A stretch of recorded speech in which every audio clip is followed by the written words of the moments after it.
Have you ever known someone who talks to their dog or cat like they're having a full conversation with another human being? Maybe they ask, "How was your day, buddy?" Or say things like, "You understand me, don't you?" Or maybe you do this yourself, chatting with your pet as if they could talk back. You might laugh about it, or maybe you've been told it's silly, but deep down, you know it feels comforting. Why does it feel so natural to talk to pets like they're humans? What does that say about us, about our hearts, our minds, and the way we connect with the world? Let's explore this together. And as always, there's no right or wrong here, just two perspectives. One from the people who do it, and one from those who watch and wonder why. On the surface, talking to animals might look like imagination, maybe even childish, but when you look through the lens of psychology, it's something far deeper. It's not about believing your dog can give life advice or that your cat truly understands the drama at work. It's about connection, the very human need to be seen, heard, and accepted. Humans are social creatures by nature. We're wired for interaction. Our brains are constantly seeking relationships that make us feel safe and understood. And when those relationships are hard to find, or when the human world feels too heavy, we often turn to the creatures who love us without judgment. That's where pets come in. They don't interrupt, they don't criticize, they don't tell us we're overreacting. They simply listen.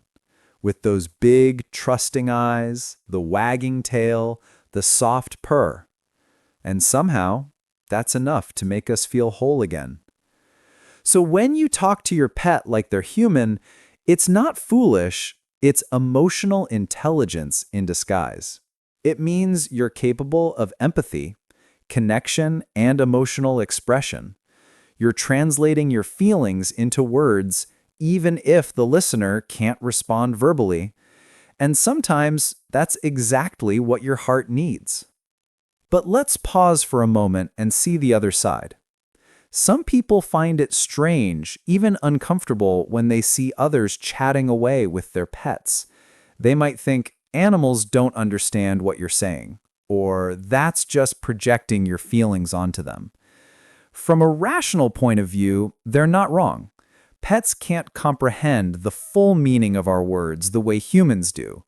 Yet, from an emotional point of view, something magical happens in those conversations.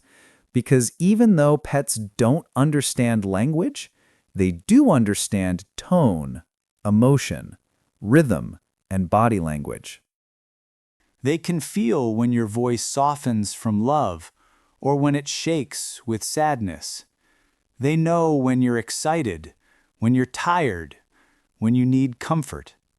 So maybe it's not about them understanding your words, it's about them understanding you. The people who talk to their pets deeply are often those who feel things intensely.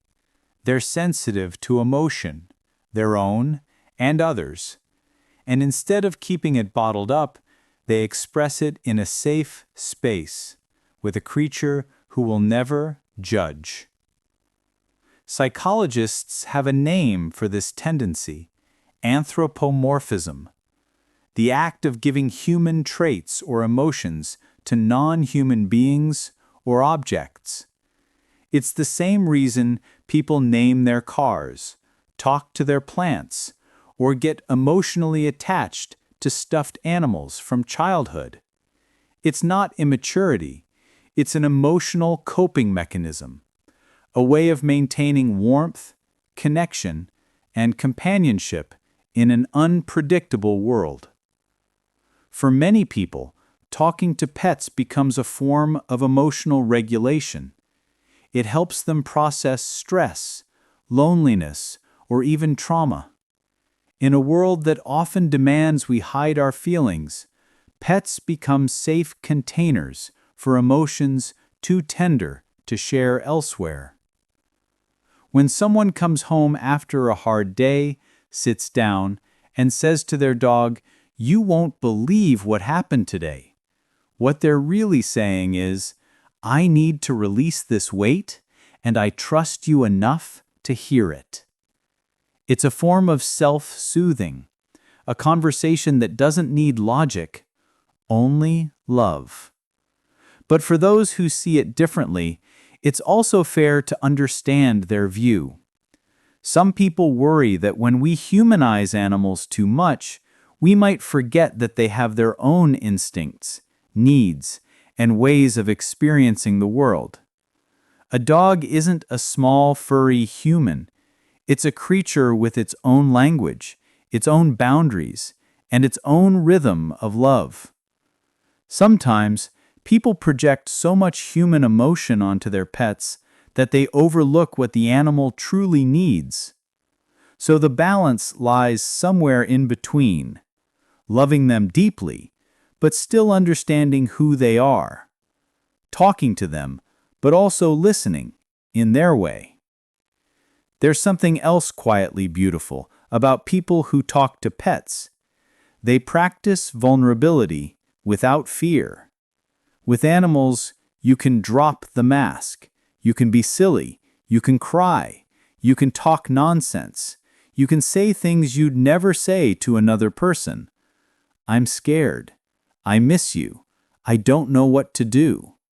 And they'll just stay beside you, quietly breathing, reminding you that love doesn't always need words. That's the hidden psychology of it. When you talk to your pet, you're not pretending they're human, you're remembering your own humanity. You're connecting to that soft, tender part of yourself that the world sometimes forgets to honor. Still, some might ask, but isn't it strange to expect an animal to understand feelings meant for humans? The answer is, it depends on how you see understanding. Maybe your cat doesn't grasp the complexity of heartbreak, but they feel the ache in your tone. Maybe your dog doesn't know the reason for your tears, but they lick your hand anyway. That's understanding in its purest form. Empathy without words. And that's something even many humans struggle to give. So perhaps people who talk to their pets aren't naive. They're emotionally advanced in a way. They've learned that communication isn't just about words, but energy, intention, and presence. They've learned that love doesn't need to be translated to be real. There's also another layer to it: memory and attachment. For some people, pets represent unconditional love in a world full of conditions. They fill emotional gaps that humans can't always reach. And when those people talk to their pets, it's not only about communication, it's about connection. They might be talking to a dog, but deep down, they're talking to the part of themselves that still believes in innocence and loyalty, in love that doesn't fade. They're talking to their inner child, the one that still sees wonder in simple things. Pets remind us to slow down, to feel, to love without expecting perfection. And when we talk to them, we're not just speaking to another being, we're speaking to life itself, saying, "I'm still here. I still care. I still feel." So what's the takeaway from all this? There's no wrong in talking to your pets, and there's no wrong in thinking it's strange either, because both sides come from the same place: the human search for understanding.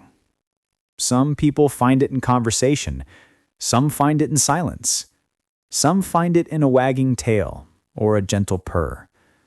What matters is that we keep connecting, to others, to animals, and to ourselves. If you're someone who talks to your pets every day, don't feel silly. You're expressing love in one of the purest ways possible.